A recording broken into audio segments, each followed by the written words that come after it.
This week was full of announcements of crazy meetings, especially focused on technology in the wine industry and on alcohol-free products. And on Tuesday, I was invited to a fair on Wednesday that is called Liquid Future. Cool name, interesting concept. They basically invite startups from the drinks industry to present their products, their companies, and to pitch against each other to get one of the desired places in online portals, in web shops, or, for example, at Volt, a food deliverer in Central Europe. And I was so surprised how poorly they perform in pitches. And I mean, they didn't lack self-confidence. They just didn't know how to pitch. And I mean, of course, this is not a natural skill you, earn at school or in kindergarten or so. But there's YouTube videos, guys. It's so easy to learn that. And I guess some of them even thought they pitched really well, but they always talk about themselves and their product. And I mean, my question always has been, why should I buy your product? And a USP is not the price, because some of them were asked, what is your USP? How do you position your brand? And there was like, we're premium. We are the most expensive, liquor in southwestern Austria or so. This is not a USP, guys. So if you want to learn how to pitch and stuff, of course, there's some institutes in Germany, for example. There is an institution called Startplatz. You have institutions such as Kickstarter in the US. So there are people who want to help startups. You just have to find them or Google it or look on YouTube for some good pitches, for some how-tos, or ask ChatGPT or Gemini. How can I pitch my product? Describe your product, and then it could work. Have fun with that. Right now, we dive into the episode 190, our weekly update, and there's many drops actually. Drops of sales, product drops, some interesting marketing campaigns, and we will talk about two almost crazy court cases. Have fun.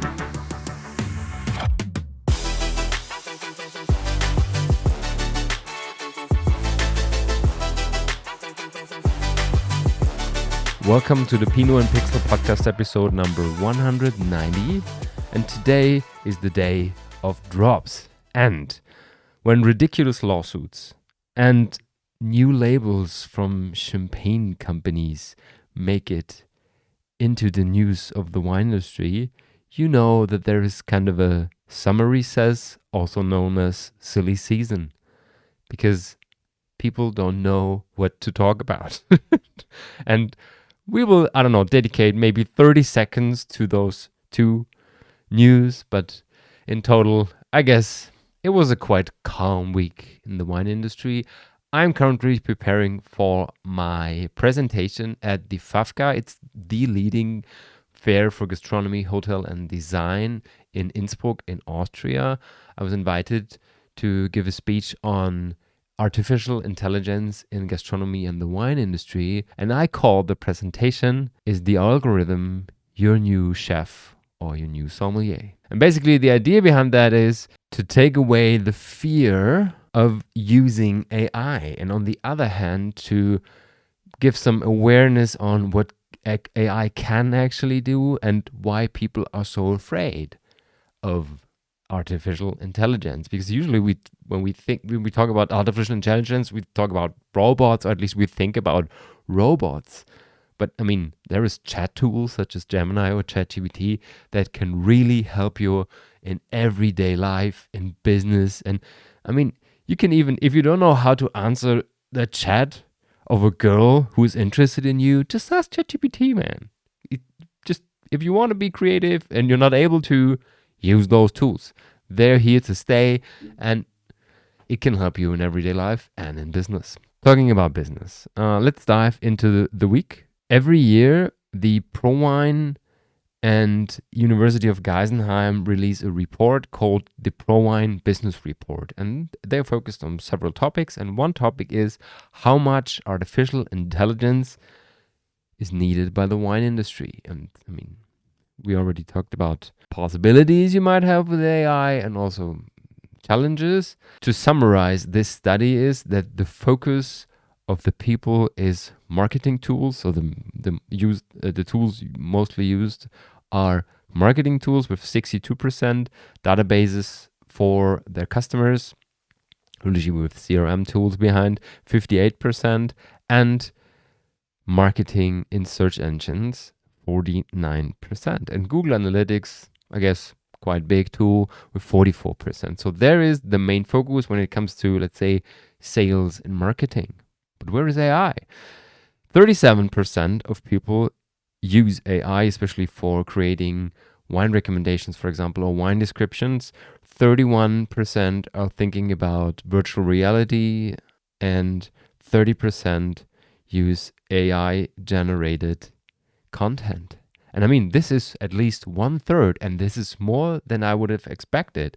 We talk about 2,000 people that have been part of this questionnaire and of this survey. And the funny thing is, they talk about only 30%, only 23% for paid influencers, and only 22% augmented reality. And for me, those are big numbers. 1/3 is using AI, and 1/5 is thinking about, or at least talking about, influencers or augmented reality. This is actually quite big, especially for an industry that is usually seen as more conservative, maybe steady, a bit stubborn, and also snobby.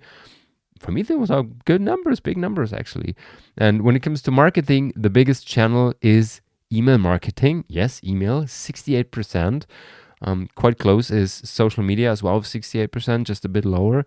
And online shops with 63%. And guess what? Paper mailings are still there. It's only sitting around 50% only. In my opinion, it's still big actually. And there was a huge discussion, and I guess there is still a discussion on whether to go on mailings or email marketing. I mean, you can do both ways. And the interesting fact is that the opening rates of mailings you have in your post box at home are significantly higher, or at least expected to be higher, than the ones in your email mailbox.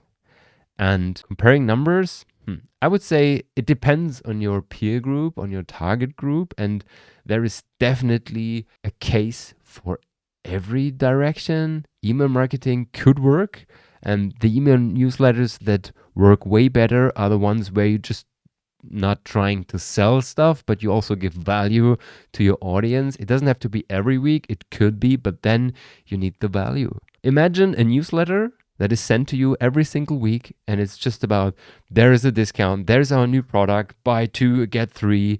I mean, it's interesting, but there is no value. Why should I buy it? The price is not the only indicator for us to relate to brands, to buy products.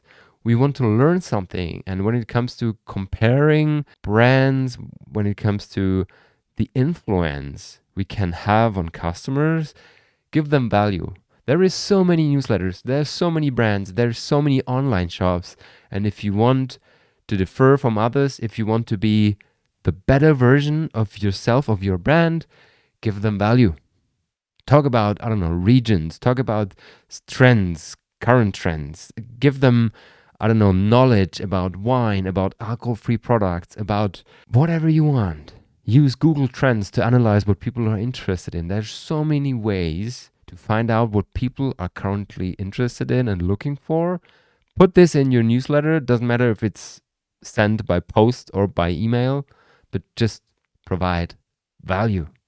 And it's the same with social media. I mean, you can put every single product you have on social media, but this should be maybe 1/3 or 1/4 of your postings, of your content. The rest should be entertainment, education, and of course also engagement. You have to engage with your audience. This was our short digression into another topic. And right now back to the news. And talking about news, Austria leads the world in organic wine. And I mean, they have been big in organic farming for many, many years. They have always been first place. And right now it is even more. Over 10,000 hectares in Austria. So almost 1/4 of Austrian vineyards are organically certified and farmed. And 3% in total are even farmed biodynamically. And this is a huge thing. There's also another, let's call it institution certificate. It's called Sustainable Austria. And there is 1/4, 25% of every single vineyard part of it.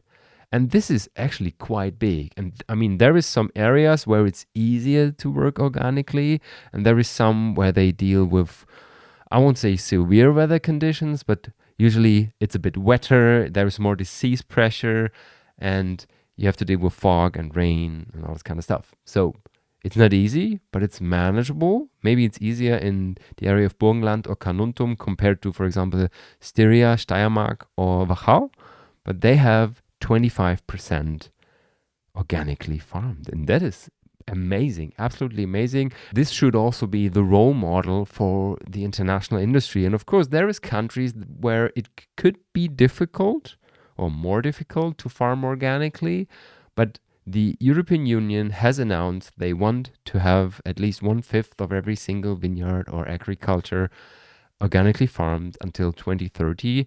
And on this roadmap, Austria is definitely the leader. From leading countries when it comes to organic wine or to organic farming, to the big brands of the industry.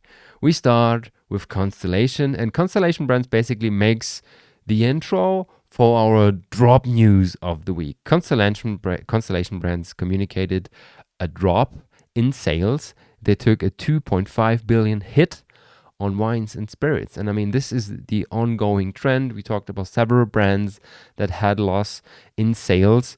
And especially in the last quarter, Constellation Brands saw a big drop in wine and spirits and a rise in beer sales. And I mean, it's not a very big surprise. And Modelo Especial, we talked about that, is not only the most successful beer in America at the moment, it is also the one with the biggest growth. This basically follows the trend of people drinking less, especially in wine and in spirits, focusing more on the drinks with lower ABV.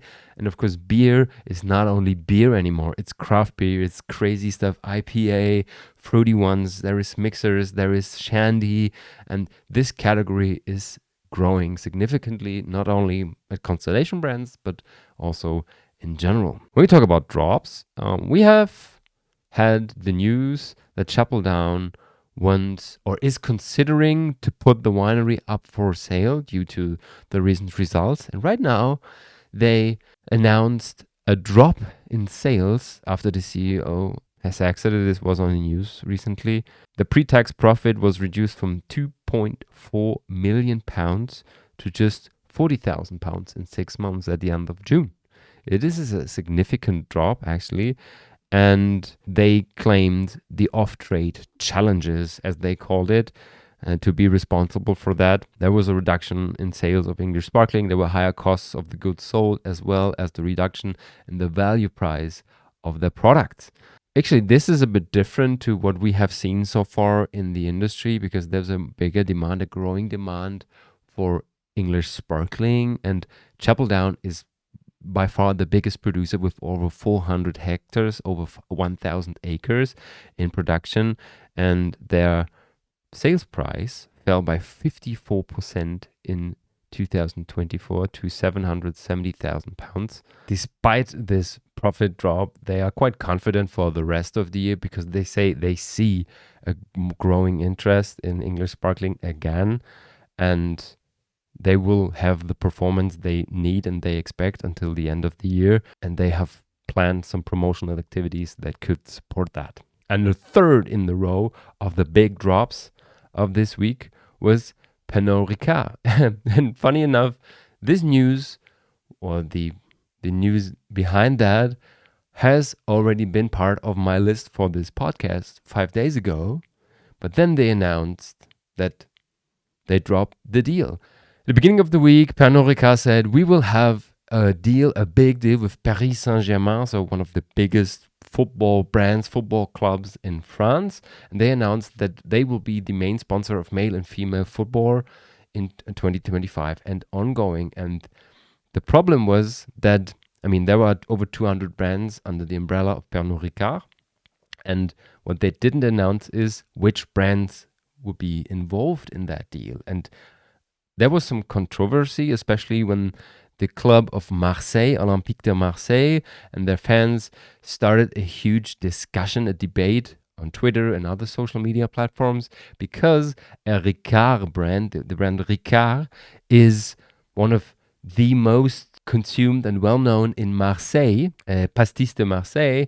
And of course, for them, it was a huge thing. The big revival of Paris Saint-Germain, Olympique Marseille, two brands. And of course, this caused controversy. And Pernod Ricard reacted, but not with, we just want to tell you that we will focus on spirits and champagne for Paris Saint-Germain and Pastis will stay in Marseille. No, they said it was better to stop the deal, to drop it, and there won't be a sponsorship for Paris Saint-Germain in 2025.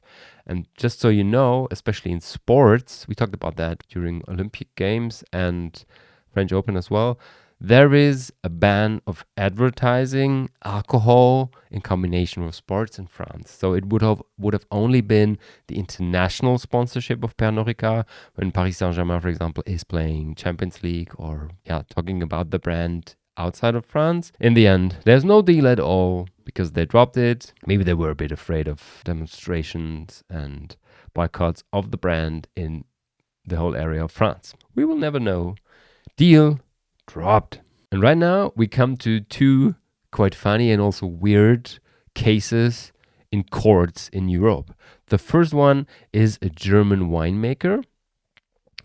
He's called Horst Hummel, and he produced a wine with Austrian grapes, a natural wine. So spontaneously fermented and made in a very, very traditional way, low intervention, and the result was that the wine was having more than the allowed level of volatile acidity. If you don't know what volatile acidity is, imagine opening a bottle of vinegar and smelling it, and sometimes you have this quite sharp smell in the nose, and you can also have this on the palate. It's a quite sharp acidity, and it's a fault actually, and I mean considered being faulty when it comes to volatile acidity in wines. There is a natural recommended level of a maximum of 1.2 grams per liter, and this wine was higher, and the wine inspection in Germany forbade him to sell his wines. So he went to court and he won because they say, I mean, it could be faulty, of course,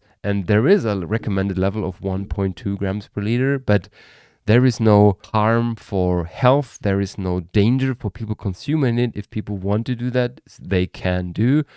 Trust me, I would say for the normal people that are not the super freaky ones enjoying natural wines, a level of, I would say, 0.8 is enough. And going higher, it gets really weird. And usually those wines also come with a bit of mousiness, so the feeling of having a mouse or a ball of dust in your mouth. And this is not tasty. I mean, there might be people who like this kind of taste, and there is even some cultures that are said to be unable to taste this specific fault, mousiness, in the Asian area, but I won't recommend to drink this kind of stuff. But I mean, he's allowed to sell it, you can buy it, and you can try it if you want to. And the second case is the one from the intro, in front of a court in New York.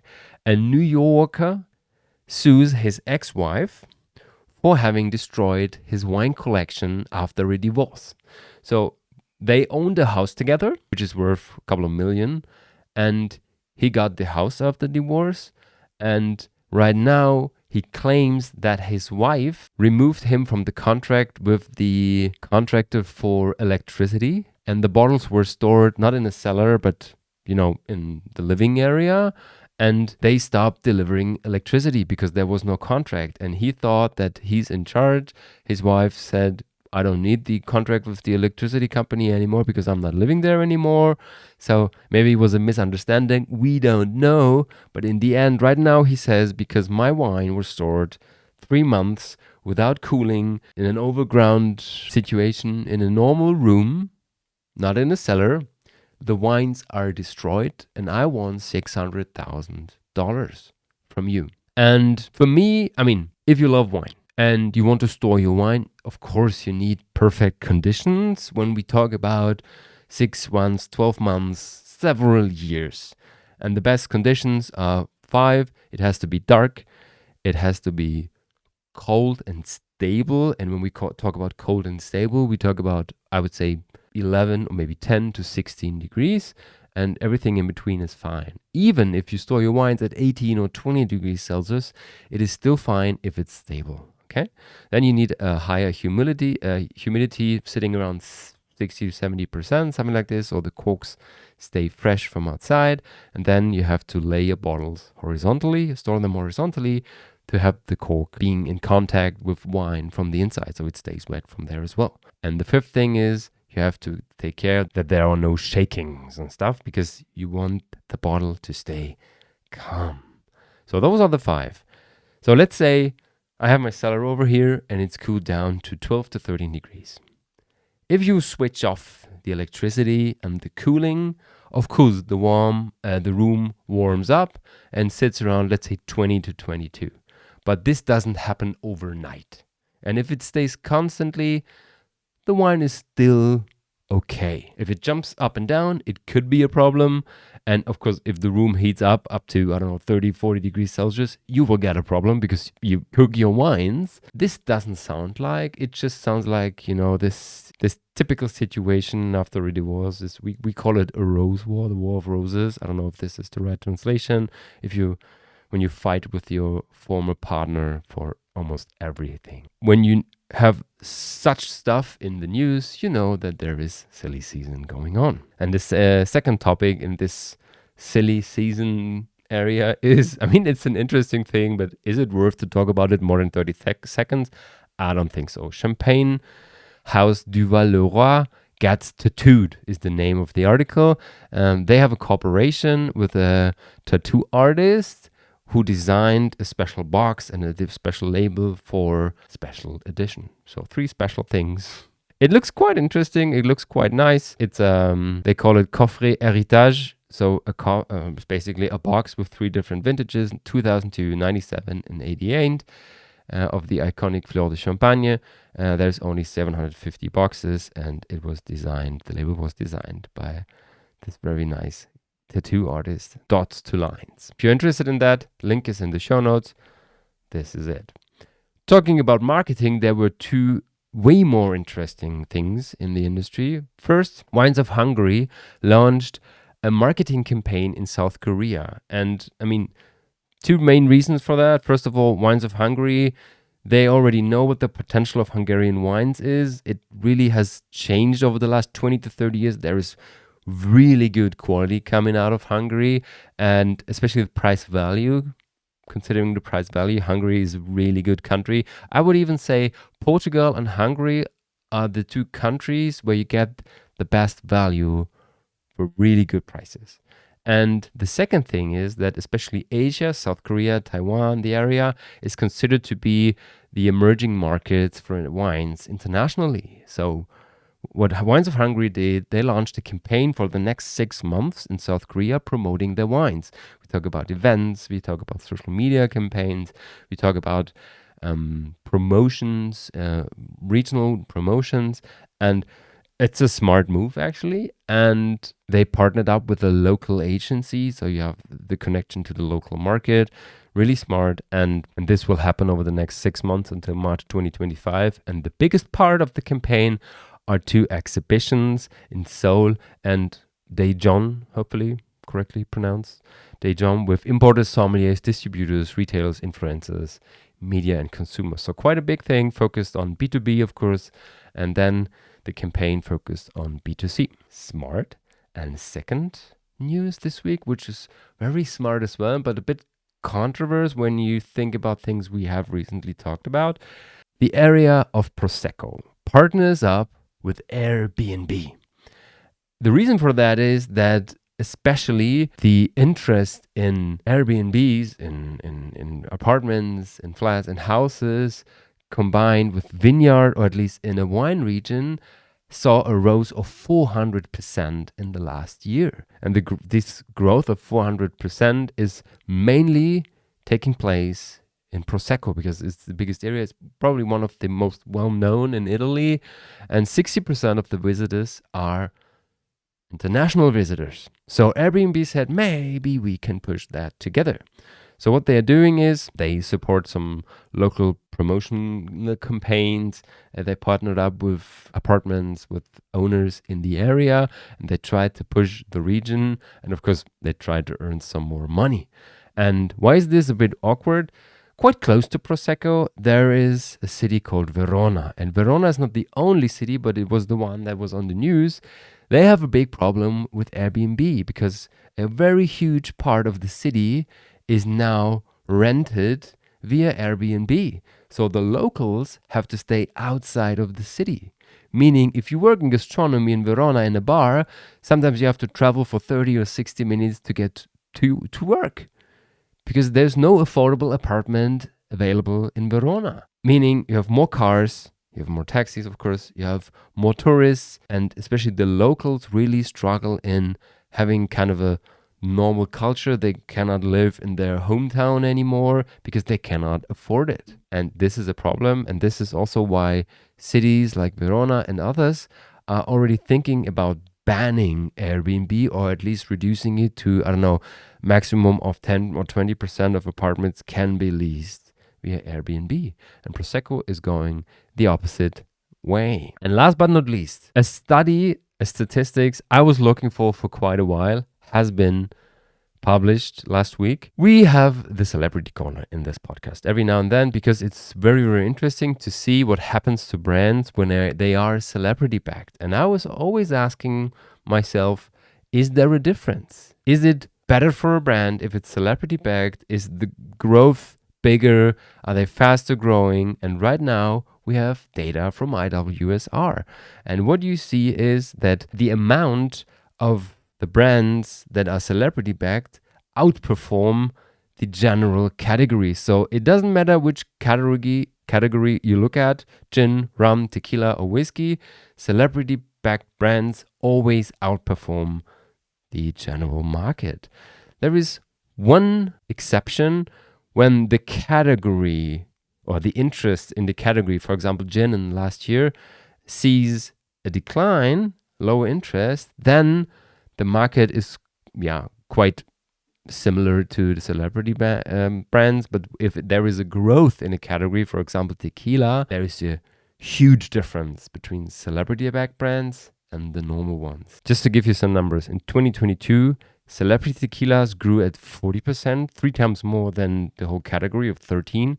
And last year, they still grew by 16%, whereas the normal category the whole category grew by 3%. And so this is the main difference. And this means celebrities work as marketing strategy. It could be a good idea. And when we say celebrity, we not only talk about the very, very big ones, this could also be influencers. So if you want your brand to grow, maybe you just reach out to some celebs. You need to reach out to some influencers, and maybe one day you will find your personal partner to grow your brand faster. And I mean, the brands we talk about usually claim that the celebrity is involved, but we all know this cannot be the case in every situation with every brand. There is people who say, I don't know, I have worked enough. Right now, I just want to focus on my winery. I want to get more into this wine thing. I want to work in the cellar and be part of the whole product creation marketing strategy. Fine. But if there's a big celebrity and it's an artist or a sportsman is still active and they have a brand where they claim they are all in, question yourself if this could be the case. Nevertheless, it is working. So if you know a celebrity, ask him or her to support your brand. See you next week on Wednesday with our next episode. Have a really good weekend. Enjoy the sun. Enjoy the summer. Ciao, ciao.